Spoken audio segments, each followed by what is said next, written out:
Hello. Today we're going to be demonstrating how to reset your hot tub's breaker box and explain a few reasons why you may need to do so.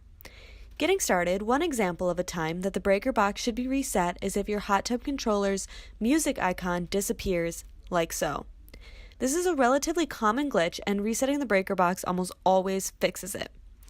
In addition to the music icon disappearing, there are many other reasons you may need to reset your breaker box. Basically, resetting the breaker box can't hurt, and it is the first thing you should do if your hot tub is malfunctioning. Some common issues are the controller malfunctioning or the hot tub going into protection mode. Resetting the breaker box is extremely quick and simple.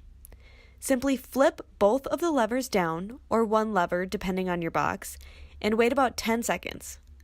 Then flip them back on. This process is much like turning your cell phone or computer off and back on again.